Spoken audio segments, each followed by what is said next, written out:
kaya hindi daw sila naniniwala na may flood control project ang Marcos administration. Hindi ako masyado maniwala doon kasi sinasabi lang nila yun para medyo lalakas sila. Wala po. Wala lumalaban. At saka nabotas. Hindi po namin nararamdaman.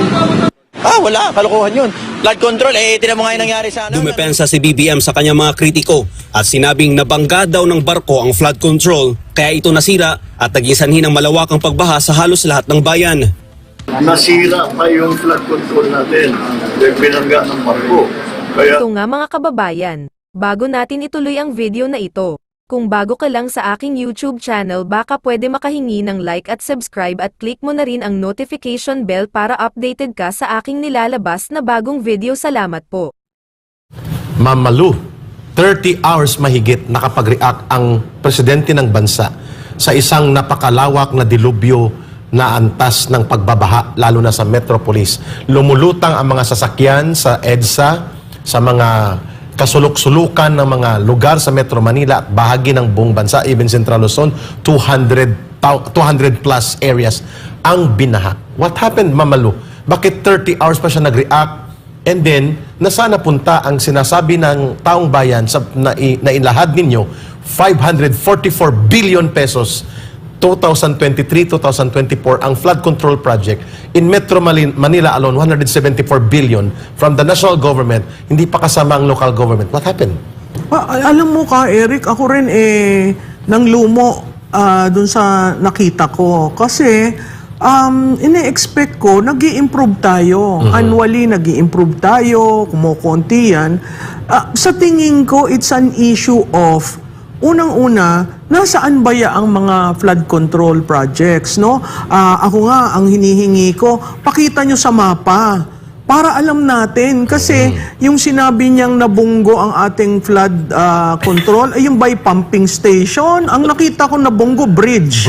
Sa Marikina. Oo, pero wala ako nakitang pumping. Kung titingnan mo, bakit critical ang mapa? Yes. Yung linya ng Pasig River, yan ay may tributaries sa buong 17 areas ng NCR. Ang Rizal, ang daos-dos ng tubig nanggagaling sa Sierra Madre. Okay? Ang labasan ng Pasig River, Manila Bay at Laguna Bay. Okay. Bakit nagkabaha? Wala na hong malabsan ng tubig. Ma'am, Metro Manila to parang naging dagat, karagatan. Diba? Bakit to hindi yung ang sabi dahil sa reclamation. Yun namang reclamation, sa tingin ko'y pinag-aaralan yun kung paano ginagawa, no? Naka-block ba yun? Isang problema yun. Pero tingnan natin, yung kailangang i-dredge ang Pasig River. Kasi ang carrying capacity niyan, mababaw na ng mababaw. Maganda't na dredge ng previous administration ang Marikina. Correct. Diba? Kaya umabot ng 20, pang mataas na yun, 18 umabot dapat ng mga almost 20 hours bago siya umapaw. Oo. So, technically, kailangan consistent yung dredging. Alam mo ka, Eric, ang problema naman sa dredging kasi ang corruption. Sasabihin, ilang tonelada ng lupa ang nakuha natin. Alam mo nyo, ang dapat siguro sa infra natin, walang korupsyon. At dapat matindi ang parusa sa pangungurakot sa infra projects. Ang hinihingi ko nga dito, ay pwede ho bang isabihin nyo sa amin, sa public, kami taxpayer, sino ba yung mga kontratistang yan? Magandang punto. Kasi yun nga yung sinabi ko doon, nag-post ako, dapat natin malaman yung 500 billion, sino ba yung kontratistang yan? O isolate natin ang NCR, kasi alam nyo ho, ang NCR na ma-magnify ang problema ng isang pamahalaan. Ang NCR ho ay hindi Pilipinas. Pero maganyan ang NCR, abay, buong bansa nakatingin, kung ang NCR ganyan, anong mangyayari sa amin? At ang buong mundo, ang kanyang sukatan ng ating antas na mga infrastruktura at kalagayang pangbayan ay ang pagtingin niya sa Metro Manila. So, yan, Lagos Nilad, mamaya daw tanghali, mabubuksan. Ang Lagos Nilad, perennial. Hindi ho yan bago ng bago. This is part of Manila. So, ano yan? Pumping station ho. Ang kailangan solusyon dyan. Hindi ho, kasi ho, ang Manila, mababa na ho yan. Below sea level. Below sea level yan. Umulan lang, bumabaha ho dyan. So, kailangan ho, yung ating solusyon sa NCR, pang long term, hindi short term, hindi stopgap, At kailangan ho pag-aralan natin ang Pasig River.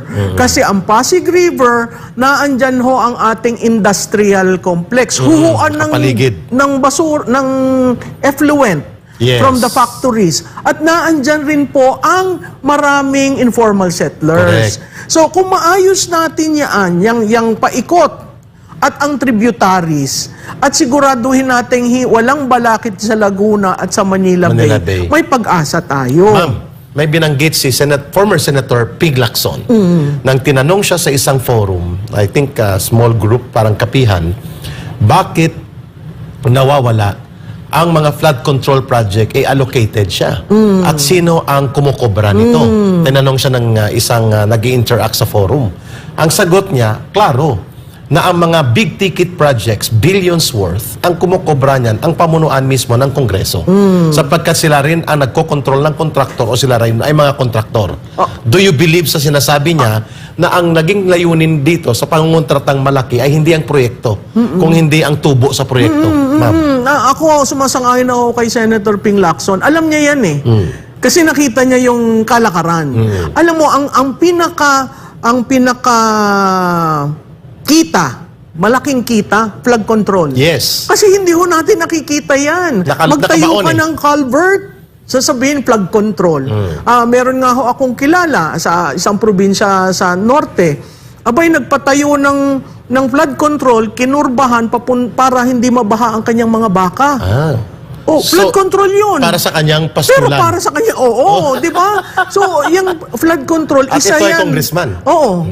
Isa yan sa pinaka madaling pagkakitaan. Katulad rin po yan ng, may alam ako na parang 12 kilometers lang na daan. Abay sa termino ho ng congressman na yon, every year, for 9 years, Ginagawa ang kalsada. yung kalsadang yon, yun ang yun. Paulit-ulit. So magtataka ka, pumunta ho kayo sa constituent niya, sa Pampanga ho ito ha, gawa ho ng gawa. Yun pa rin. So magtataka ka, Pero hindi ito kay Gloria, ha? hindi ito Hindi. Hindi ito kay Jamie. ma'am, Hindi ito kay Jamie. na ngayon, senior deputy. Kilala ko Oo, na. di ba? Kilala so, namin yan. alam po ng taong Kontratista bayan. din yan. Kaya, titingnan lang natin ka, Eric, ilan ba ang kontratista na congressman? Ay nako ma'am, halos 75 or 80% of them, sabi ni Senator Ping Lacson, ang kontrata. Di ba? May mga dami kontraktor, at the same time may family construction business. At saka ang malala dyan, pag sa APRO, yung chairman ng APRO, Biggest contractor. Bibigay mo sa mga kontratistang kilala mo. Klaro. So, ang akin lang ho, pakiusap ko lang, yung infra ho, at saka edukasyon. Go. Wag na ho nating kunan ng porsyento. Kasi yun hong edukasyon para sa future generation. mga school yun. buildings. Yung school building, wag na ho. Terrible. In-approve nga ho dati na may 350,000 nakakatayo ka ng school building. Correct. Di ba? Yung red ng Coke dati. O, ang PCCI nagtayo ng school building. Sa murang halaga, matatayo mo yun. Ba hindi ko maintindihan bakit ngayon kailangan pa daw ng turnover ceremony. Yun. Noong school building fund. So, napaka malaki ang epekto ng korupsyon sa public works. Tinumbok po ninyo that even si Senator Villar, who was Oo, DPWH DPWH secretary. kung saan pinupuri siya ni Pangulong Duterte na itong secretary nito masipag, hindi nangungurakot at hindi gahaman sa pera, na ang departamento na hinahawakan niya for 6 years ay doon dumadaan ang napakalaking bilyong-bilyong mga proyekto sa build at mga infra projects pero naipatupad ng maayos. Nagko-question kung bakit in 2 years time inabot ng napakalubhang pagbaha pati ang Senado, ang building. At sabi niya, bilang nanggaling sa DPWH, alam niya kung ano ang kalidad at direksyon ng tamang pagpapatupad ng mga importanteng proyekto. Sino-question niya ngayon ang DPWH under Marcos Jr. at nanawagan si Senator Mark Villar ng investigation at dapat may managot. So sa iyo, dalawa na. DPWH, LGU, and then ang coordination ng MMDA na palpak. Pero sabi mo kanina, everything goes back to the President. Why? Well, kasi siya ang commander-in-chief. Siya ang nahalal ng bayan para maging leader natin, no? So tinitingnan ng tao, nasan siya nung kabagyuhan?